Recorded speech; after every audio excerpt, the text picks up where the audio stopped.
Hello learners, welcome to dynamic classes. आज के इस वीडियो लेक्चर में हम डिस्कस करेंगे नाउन का पार्ट टू। पहले वीडियो लेक्चर में हमने डिस्कस किया था नाउन के पहले पार्ट को। उसमें मैंने आपको बताया था कि हम नाउन के सारे पार्ट्स को एक इक्वेशन या एक पासवर्ड के द्वारा याद रख सकते हैं, जो मैंने आपको PMACC करके बताया था। यानी आप इसको कैसे याद रख सकते हैं कि जो हमारे PM हैं वो ACC सीमेंट के बने हैं। अब इसका मतलब क्या हुआ? P से प्रॉपर नाउन, M से मटेरियल नाउन, ए से एब्स्ट्रैक्ट नाउन और सी से कॉमन नाउन और सी से कलेक्टिव नाउन। ये इसके पार्ट्स को नाम याद रखने के एक शॉर्ट ट्रिक मैंने आपको बताई थी। आप इन पार्ट्स को भी स्क्रीन में अच्छे से देख सकते हैं। प्रॉपर नाउन और कॉमन नाउन के बारे में हमने अपनी पिछली वीडियो लेक्चर के में जाना था। आज के इस वीडियो लेक्चर में हम जानेंगे यानी दो पार्ट्स जिनका नाम होगा आपका एब्स्ट्रैक्ट नाउन और कलेक्टिव नाउन। ये रहे वो दो पार्ट्स, एब्स्ट्रैक्ट और कलेक्टिव नाउन।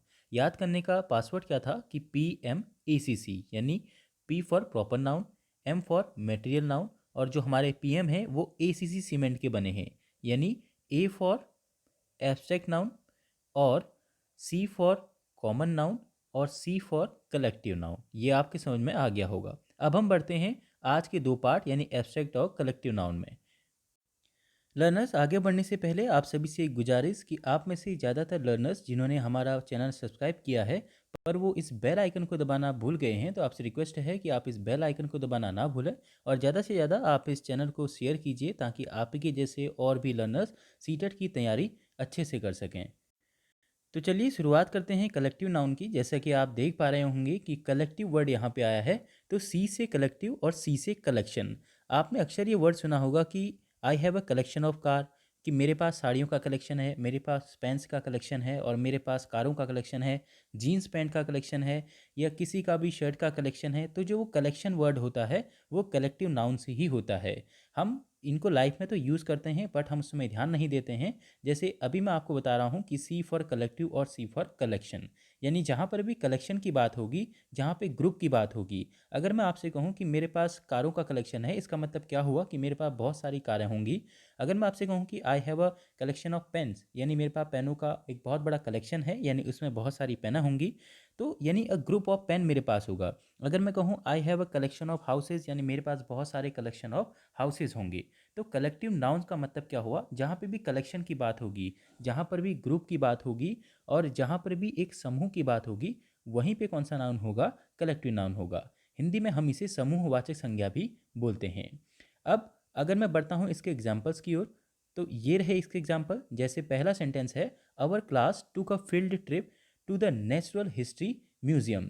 अब यहाँ पे आप इस सेंटेंस में देखिए, इसी तरीके के क्वेश्चन आपके सीटेट के एग्जामिनेशन में भी पूछे जाएंगे कि इस सेंटेंस में कलेक्टिव नाउन कौन सा है। या आपको दे दिया जाएगा एक सेंटेंस और आपसे पूछा जाएगा कि जो क्लास वर्ड है वो कौन से नाउन को शो करता है या दर्शाता है।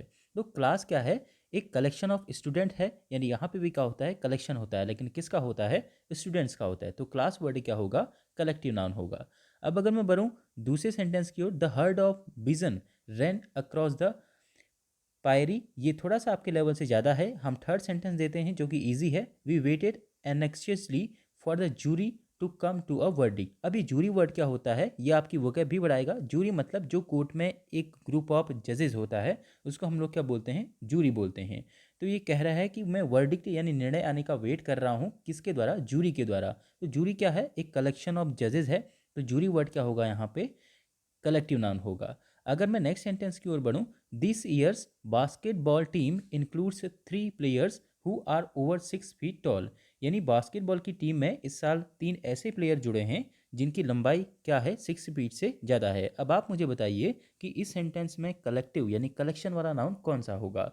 स्वाभाविक सी बात है, बास्केटबॉल टीम यानी टीम एक कलेक्शन का काम करती है। टीम तो है लेकिन किसकी टीम है? बास्केटबॉल टीम है।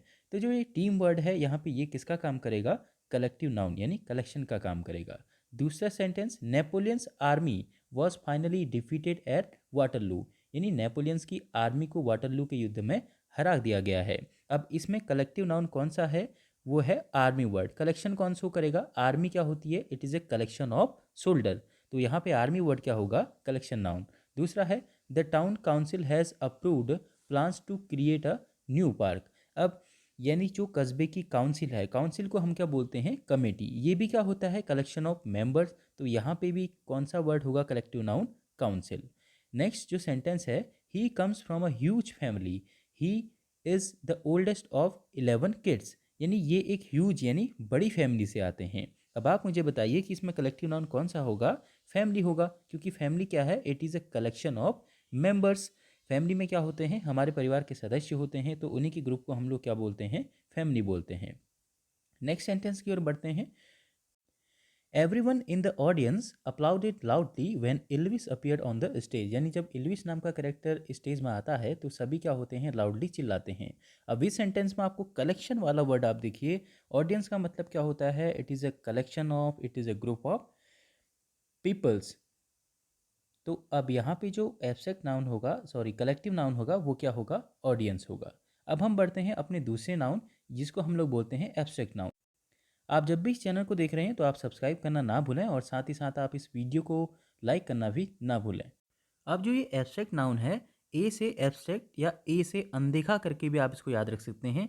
यानी जिन चीज़ों को हम स्पष्ट रूप से देख नहीं पाते हैं, वो कौन से नाउन में आएंगे, एब्स्ट्रैक्ट नाउन में। इसे हम लोग हिंदी में बोलते हैं भाववाचक संज्ञा। अब हमें भाव तो हमें दिखाई नहीं देते हैं, हम जब खुश होते हैं ये तो हमको पता है कि हम खुश हैं, लेकिन वो खुशी कभी दिखाई नहीं देती है, उस खुशी को हम छू नहीं सकते हैं।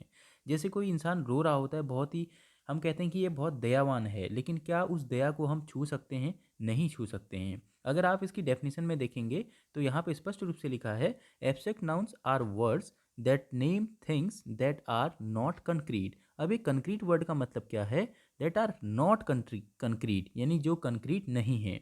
अब कॉस से कंक्रीट और कॉस से कंकड़, आप इसको ऐसे याद रख सकते हैं। अब आपको पता है नॉट कंक्रीट का मतलब, जो हमें कंकड़ तो हमें दिखाई देता है, अभी नॉट कंक्रीट बोला है, इसका मतलब जो हमें नहीं दिखाई देता है, जिसको कंकड़ को हम छू के स्पष्ट कर सकते हैं, छू के हम उसको देख सकते हैं। तो लेकिन ये कह रहा है things that are not concrete, यानी जिनको हम छू के नहीं देख सकते हैं, जिनका फिजिकल सेंस कुछ भी नहीं होता है, जो स्पष्ट रूप से हमको नहीं दिखते हैं, तो उसी को हम लोग क्या बोलते हैं, एब्स्ट्रैक्ट नाउन बोलते हैं, जो केवल भावों की होती है। जैसे अगर मैं आपसे कहूँ कि ना हम इसको टेस्ट कर सकते हैं, एब्स्ट्रैक्ट नाउन को, संज्ञा को। और नाउन क्या होते हैं आपको पता है, किसी भी वस्तु, व्यक्ति अथवा स्थान के नाम को हम लोग संज्ञा कहते हैं। जैसे अब अगर मैं बात करूँ पहले वर्ड एनएग्जाइटी, एनएग्जाइटी का मतलब क्या होता है, चिंता। क्या चिंता हमको दिखती है, क्या हम चिंता को छू सकते हैं, नहीं छू सकते हैं, तो ये भी क्या होगा, एब्स्ट्रैक्ट नाउन। दूसरा है फियर, क्या हम फियर को छू सकते हैं, डर को हम छू सकते हैं, नहीं छू सकते हैं, तो ये भी क्या होगा, एब्स्ट्रैक्ट नाउन, यानी भाववाचक संज्ञा। इनका केवल हम भाव ले सकते हैं। दूसरा फ्रीडम, फ्रीडम हमको पता है ये खाली क्या होते हैं, ये चीज़ें शब्द होती हैं। फ्रीडम मतलब स्वतंत्रता। स्वतंत्रता हम कहें कि हमें मिल गई थी, भारत को स्वतंत्रता मिल गई थी, लेकिन क्या उस स्वतंत्रता को हमने पकड़े रखा, क्या उस स्वतंत्रता को हम छू सकते हैं, नहीं छू सकते हैं, तो इसलिए ये भी क्या होगा, एब्स्ट्रैक्ट नाउन। दूसरा हैप्पीनेस, हैप्पीनेस मतलब जो खुशी होती है, उत्साह होता है, होती तो है लेकिन वो क्या है, एक, it is a kind of state, खाली एक स्टेट है आदमी की, लेकिन हम उसको छू नहीं सकते हैं। ब्रिलियंस, ये बहुत ब्रिलियंस वाला माइंड वाला बंदा है, इसका मतलब क्या हुआ, वो बहुत होशियार है, लेकिन क्या हम उसको छू सकते हैं, कंकड़ की तरह नहीं छू सकते हैं। Things that are not concrete, यानी जिनको हम छू नहीं सकते हैं। कल्चर, अब जो सभ्यता है, सभ्यता हमको दिखती है, लेकिन क्या हम उसको छू सकते हैं, नहीं छू सकते हैं। तो जो भी ये वर्ड आपको दिखाई दे रहे हैं, हेट, हम किसी से घृणा करते हैं, तो क्या हम उस घृणा को छू सकते हैं, उस घृणा को हम देख सकते हैं, नहीं छू सकते हैं, और ना ही हम उसको देख सकते हैं, और ना ही हम उसको टेस्ट कर सकते हैं। एंगर, एंगर मतलब गुस्सा, क्या गुस्से को हम छू सकते हैं, उसको हम रख सकते हैं, नहीं रख सकते हैं, टेस्ट कर सकते हैं, नहीं कर सकते हैं। तो ये वर्ड जो होते हैं, ये सारे क्या होते हैं, एब्स्ट्रैक्ट नाउन, क्योंकि ये किसी के नाम हैं, इसलिए ये क्या है, नाउन। जो भी नाम इस दुनिया में है वो सारी चीज़ें क्या होती हैं, नाउन होती हैं। अब आता है कन्फ्यूज़न। अब कन्फ्यूज़न भी क्या है, it is a kind of state, तो है ये इंसान की एक स्टेट है। अब हम कन्फ्यूज़न को छू के अपने पास रख सकते हैं, नहीं रख सकते हैं।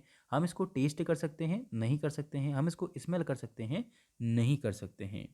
एक मैं आपको मज़े की बात ही बताता हूँ, जो भी हमारे एब्स्ट्रैक्ट नाउन होते हैं, किसी भी नाउन के आगे अगर अगर हम पीछे से उसके NESS जोड़ देते हैं, NESS जोड़ देते हैं, तो वो क्या बन जाता है, एब्स्ट्रैक्ट नाउन। जैसे अगर मैं फियर, जो आपको यहाँ पे फियर दिख रहा है, ये भी क्या है, एक वर्ड है, it is a kind of abstract noun. अगर मैं इसमें NESS जोड़ दूंगा तो ये प्योर एब्स्ट्रैक्ट नाउन बन जाएगा, यानी फियरनेस। जैसे आइए कुछ एग्जांपल्स हम देखते हैं। जैसे मैं अगर आपसे कहूँ, ये एक एक्सरसाइज है, ऑलमोस्ट एवरी वन एप्रिसिएट्स। अब ये काइंड वर्ड है। काइंड आपका एब्स्ट्रैक्ट नाउन तब तक नहीं होगा जब तक हम इसमें क्या नहीं जोड़ देते हैं, NESS। अब ये जो फिल इन द ब्लैंक्स बनेगा, ऑलमोस्ट एवरीवन एप्रिसिएट काइंडनेस, यानी दया को लोग क्या करते हैं, एप्रिसिएट करते हैं। ऐसे ही the the wrestlers exhibited immense strong के अगर आगे हम NESS जोड़ देंगे तो ये क्या बन जाएगा, एब्स्ट्रैक्ट नाउन बन जाएगा।